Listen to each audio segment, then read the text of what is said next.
Travis Reier, the BamaOnline.com staff from outside Friday's football practice on the University of Alabama campus. The Crimson Tide gearing up for tomorrow's first scrimmage of spring drills, going through another workout out on the Thomas Drew practice fields, and a team that trying to figure some things out, and we'll talk about that as we move on here on another edition of Instant Analysis. As far as practice attendance, look like just about everyone was accounted for. We didn't see Keith Holcomb, the linebacker, out there. He is with the baseball team over in Athens, Georgia.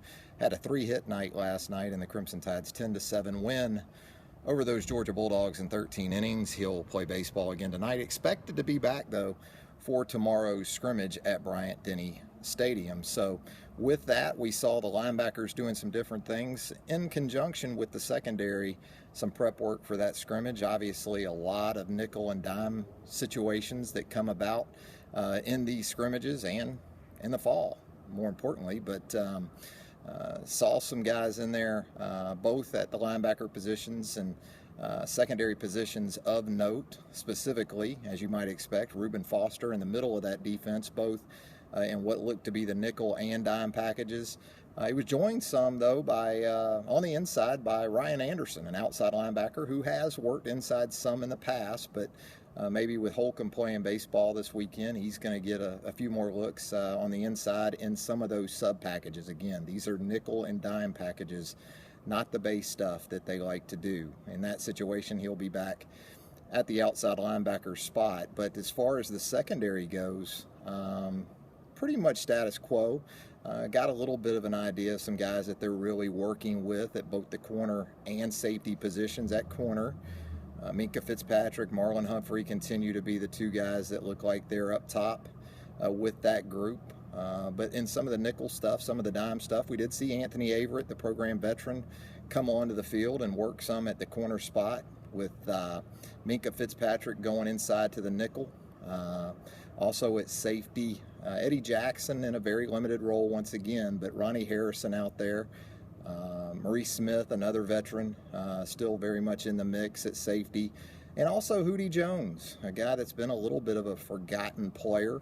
Obviously, as we've talked about in some previous editions, a very big spring for Hootie Jones. And looks like right now he's going to get an opportunity to try to make a run at a role of some sort with a couple of the other younger safeties like Sean Burgess-Becker and Deontay Thompson working behind that first four or so as it looked out there today. So some interesting things going on there.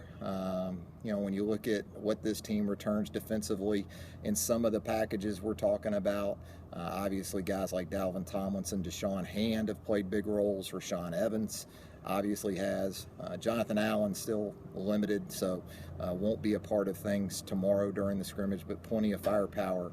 When you talk about the first group or so, frontline guys defensively, still in a really good spot. But for me, when you talk about storylines for the scrimmage, especially for this defense, it's about those next guys at corner and safety, some of the guys that we outlined like Anthony Averett. Kendall Sheffield is in that mix as well. Tony Brown working a lot at the star position out there today, a guy that you have to consider as well in that secondary. As far as the offensive side of the ball, the offensive line gearing up for tomorrow, tons of mixing and matching right now with that group.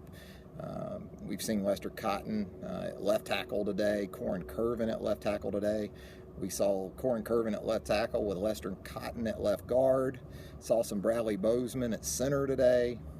So a lot of different combinations are still there for this group. And the right side, Alphonse Taylor obviously is a guy you consider there. But Matt Womack at right tackle.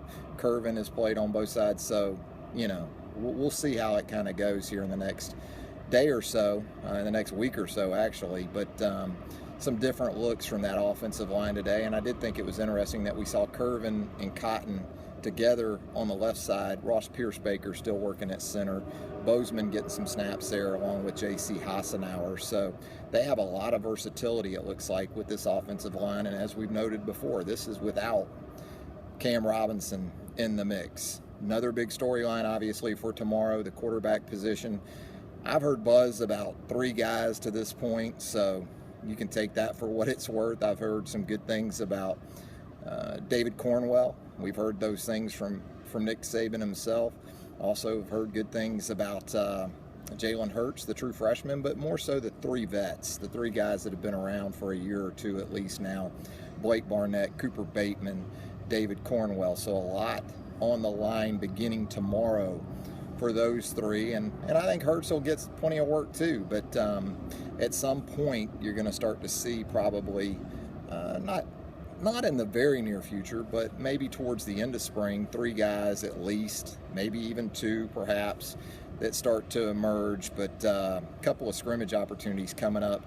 And a big one for David Cornwell. He was Mr. March last year, and he's kind of been Mr. March early on this year in spring drills. Now, can he sustain it? Can he carry it over and sort of pick himself back up and get back in the mix like he was a year ago at this time? He's a guy that I'm very interested to watch here over the next 2 or 3 weeks. So, offensive line, quarterbacks, we talked about the secondary and the linebackers. Defensive line, pretty much status quo there. Again, from an injury standpoint, doesn't look like this team is any worse for wear through 6 or 7 practices, which is a good thing.